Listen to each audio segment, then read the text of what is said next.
नाज़रीन तव्हांखे ॿुधाईंदा हलूं त सिंध समेत सॼे दुनिया में उस्तादनि जो आलमी ॾियारो मल्हायो पियो वञे। सिंध जे मुख़्तलिफ़ शहरनि में मेड़ाका ऐं रैलियूं कढी उस्तादनि जी अज़मत ऐं महिनत खे भेटा पेश पई कई वञे। 1994 धारे 5 अक्टूबर ते आलमी इदारे पारां उस्तादनि जो आलमी ॾियारो मल्हाइण जो ऐलान कयो वियो हो। ऐं ॾियारे मल्हाइण जो जेको मक़सदु आहे उहो उस्ताद जे किरदार ऐं अहमियत खे उजागर करणु आहे।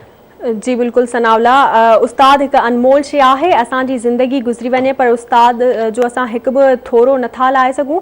इन हवाले सां असां वधीक ॻाल्हि ॿोल कंदासीं सैयद अली रज़ा शाह सां, जेके ख़ुदि हिकु उस्ताद आहिनि। अस्सलाम वालेकुम सर। अस्सलाम वालेकुम सर। वालेकुम अस्सलाम मैडम, खैरियत आहे? जी बिल्कुल खैरियत है सर। मुझे इहो ॿुधाइजो त अॼु सॼी दुनिया में उस्तादनि जो आलमी ॾिहाड़ो मल्हायो पियो वञे, इन हवाले सां तव्हां छा चवंदा?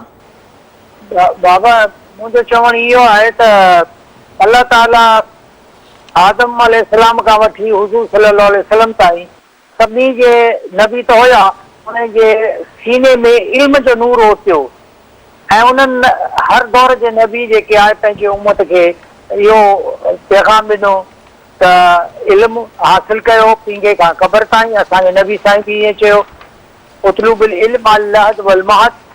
ऐं उस्ताद ई आहे अॼु जंहिं उहिदे ते अवां फ़ाइज़ आहियो, जंहिं उहिदे ते आउं फ़ाइज़ आहियां, इहे अल्लाह साईं जी महिरबानी आहे, वालिदैन जी शफ़क़त ऐं नवाज़िश आहे ऐं उस्ताद जे इल्म जो करम आहे जो असां हिन उहिदे ते फ़ाइज़ आहियूं। ऐं उस्ताद हिकु अज़ीम हैसियत आहे हुनजी। उस्ताद हिकु मेणबतीअ जीअं आहे, पाण त ॻरंदो वञे थो पर रोशनी ॾींदो थो वञे।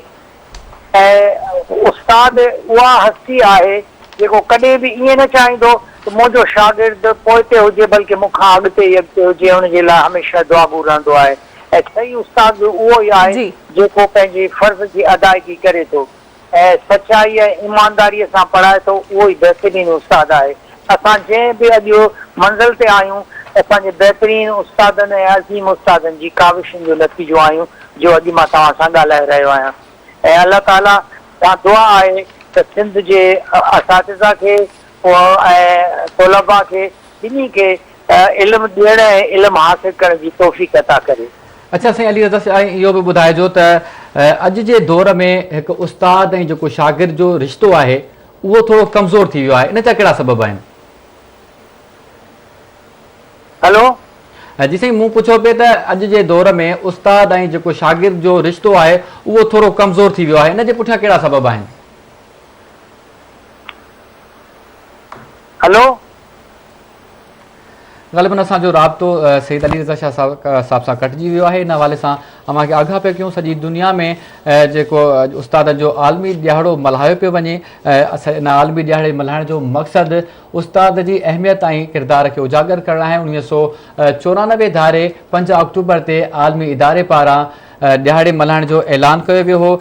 सिंध समेत सॼी दुनिया में इहो आलमी ॾियारो अॼु मल्हायो पियो वञे।